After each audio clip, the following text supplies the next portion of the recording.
हरे कृष्णा, राधे राधे। आज हम कार्तिक स्नान की कहानी सुनेंगे। बहुत समय पहले की बात है। एक बुढ़िया माई थी जो चातुर्य मास में पुष्कर स्नान किया करती थी। उसकी एक बेटा और बहू थी। एक समय जब सास चातुर्य मास में जाने वाली थी, तब सास ने बहू को सैगर यानी उपवास में खाने योग्य पापड़ बनाने को कहा। बहू ने बड़े बेमन से पापड़ बनाए और उन्हें जमीन पे ही सुखा दिया। फिर उन पापड़ को सूखने के बाद सास को बांध कर दे दिए। बेटा अपनी माँ को पुष्कर छोड़ने के लिए साथ गया।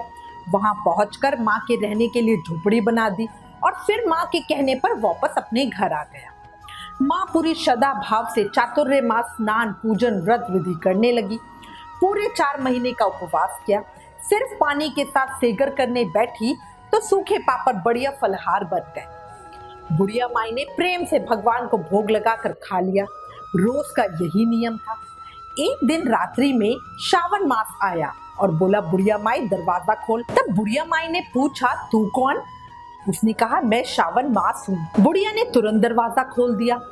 बुढ़िया ने शिव पार्वती की पूजा अर्चना की, बेलपत्र से अभिषेक किया। पूरा माह यही नियम रहा। जाते समय श्रावण मास ने झोपड़ी के लात मारी और झोपड़ी की एक दीवार सोने की हो गई। उसके बाद भाद्रपद मास आया। उसने भी दरवाजा खोलने को कहा। बुढ़िया ने दरवाजा खोला। सत्तू बनाकर कजरी तीज बनाई। भाद्रपद भी लात मार कर गया तो दूसरी दीवार हीरे की हो गई। फिर अश्विन मास आया। उसने भी दरवाजा खोलने को कहा। बुढ़िया ने दरवाजा खोला। पितरों का तर्पण कर ब्राह्मण भोज किया, श्राद्ध किया। नवरात्रि में माँ दुर्गा की अखंड ज्योत जलाकर माँ को प्रसन्न किया। सत्य की विजय दिवस के रूप में बुराई का अंत की खुशी में दशहरा मनाया। अश्विन मास ने भी लात मारी और तीसरी दीवार बहुमूल्य रत्नों से जड़ित हो गई। इन सब के बाद कार्तिक मास आया। उसने भी दरवाजा खोलने को कहा। बुढ़िया ने दरवाजा खोला।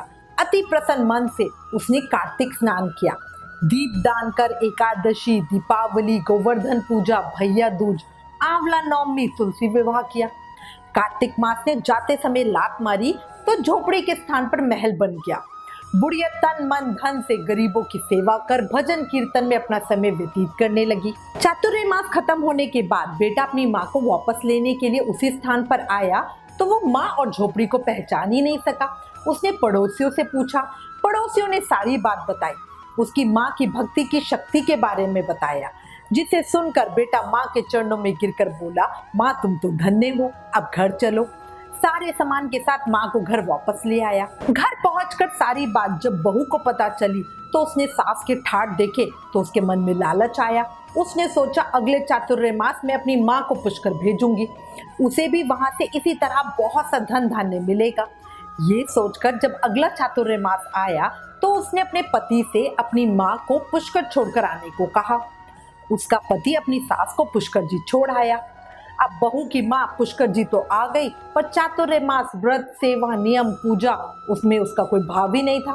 वे 4 समय भोजन करती और दिन भर सोती। चारों मास आए और यूं ही चले गए। जाते समय झोपड़ी को लात मारी और झोपड़ी गिर गई और बहू की माँ गधी की योनि में चली गई, क्योंकि औरत लक्ष्मी का रूप है और उसे लक्ष्मी की तरह चंचल होना चाहिए। भगवान की पूजा और अतिथि का सम्मान करना चाहिए।